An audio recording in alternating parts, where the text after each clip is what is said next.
లోక్సభ ఎన్నికల ఫలితాల్లో బీజేపీ మునుపటి దూకుడు చూపించలేకపోయింది. 2019లో సొంతంగా మెజారిటీ మార్క్ దాటిన బీజేపీ ఈసారి మ్యాజిక్ ఫిగర్ కి దూరమాగిపోయింది. యూపీ, బెంగాల్లో కాషాయ దళానికి గట్టి ఎదురుదెబ్బ తగిలింది. అబ్కీ బార్ 400 పార్, రామాలయం నిర్మాణం, వికసిత భారత నినాదాలు ప్రజల్ని పెద్దగా ఆకట్టుకోలేకపోయాయి.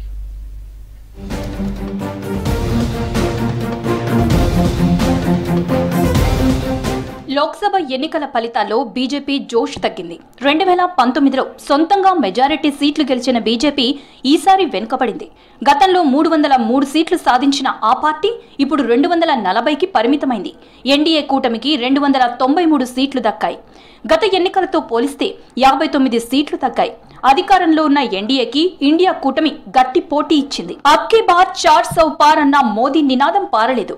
ఆయన ప్రాతినిధ్యం వహిస్తున్న వారణాసిలోనూ కౌంటింగ్ మొదలైనప్పటి నుంచి ఉత్కంఠ కొనసాగింది. గతం కంటే మెజారిటీ బాగా తగ్గింది.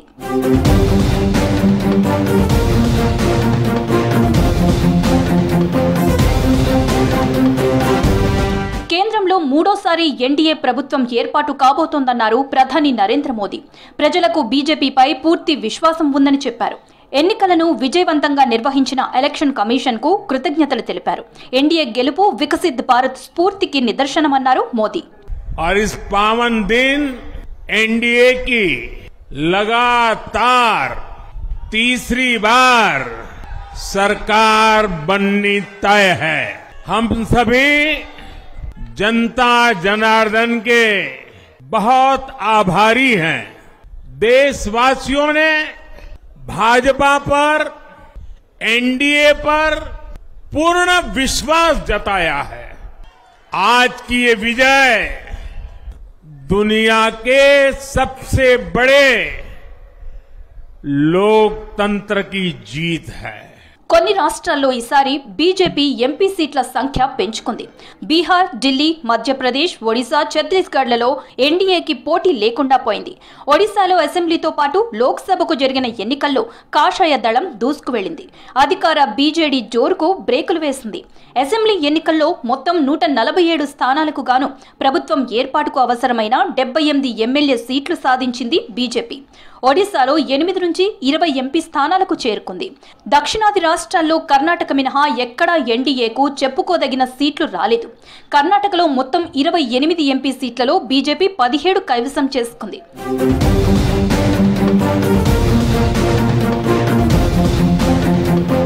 తమిళనాడు ప్రచారంలో దూకుడు చూపించినా వర్కౌట్ కాలేదు. కేరళలో మాత్రం బోని కొట్టింది. త్రిశూర్లో పార్టీ అభ్యర్థి సురేష్ గోపి 74,000కు పైగా మెజారిటీతో గెలుపొందారు. బీజేపీ అత్యంత ప్రతిష్టాత్మకంగా తీసుకున్న పశ్చిమ బెంగాల్లో పార్టీకి గట్టి ఎదురుదెబ్బ తగిలింది. సీఎం మమతా బెనర్జీ నేతృత్వంలోని టీఎంసీ, కాంగ్రెస్ దూకుడును ఎన్డీఏ ఏమాత్రం అడ్డుకోలేకపోయింది. ప్రధాని మోదీ, అమిత్ షా వంటి అగ్రనేతలు విస్తృతంగా పర్యటించినప్పటికీ దీదీ చరిష్మాను అడ్డుకోలేకపోయారు. 2019 లోక్సభ ఎన్నికల్లో 18 స్థానాల్లో విజయం సాధించిన బీజేపీ ఈసారి 12 సీట్లకే పరిమితమైంది. తెలంగాణలో 8, ఏపీలో టీడీపీతో కలిసి మెజారిటీ ఎంపీ స్థానాలను దక్కించుకుంది బీజేపీ.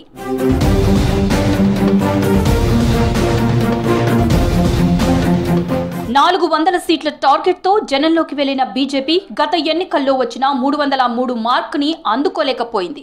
గత 2 ఎన్నికల్లో ఆదివాసీలు, దళితులు బీజేపీకి మద్దతిచ్చారు. ఈసారి ఆ వర్గాల మద్దతు లభించలేదు. 400 సీట్లు వస్తే రాజ్యాంగం మారుస్తారని, రిజర్వేషన్లు ఎత్తేస్తారని కాంగ్రెస్ జనంలోకి వెళ్లింది. కాంగ్రెస్ విమర్శలను ప్రధాని మోదీ తిప్పికొట్టినా రిజల్ట్ పై గట్టి దెబ్బే కొట్టింది.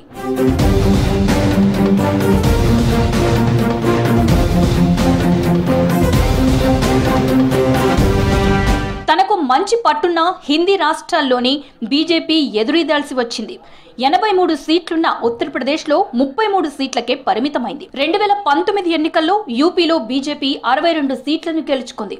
ఇప్పుడు మిత్రపక్షాలతో కలిపి బీజేపీకి వచ్చిన సీట్లు 36.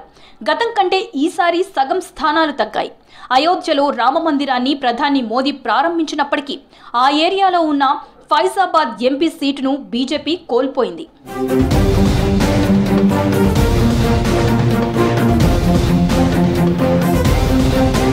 అగ్నివీర్ ఎఫెక్ట్ కూడా బీజేపీపై గట్టిగానే పడ్డట్టు నార్త్ లో కనిపించింది. హర్యానా, ఉత్తరప్రదేశ్, బీహార్, మహారాష్ట్ర, ఉత్తరాఖండ్, రాజస్థాన్, హిమాచల్ ప్రదేశ్ యువత ఎక్కువగా ఆర్మీలో చేరతారు.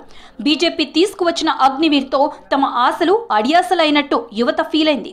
అధికారంలోకి వస్తే అగ్నివీర్ స్కీమ్ ఎత్తేస్తామని రాహుల్ హామీ ఇచ్చారు. ఈ హామీ వర్కౌట్ అయినట్టే తెలుస్తోంది.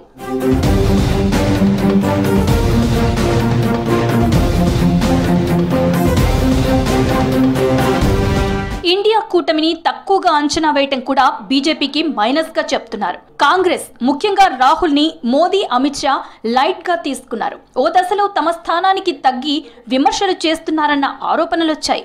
మరోవైపు మోదీ 10 ఏళ్ల పాలనపై కూడా ప్రజల్లో అసంతృప్తి ఉంది.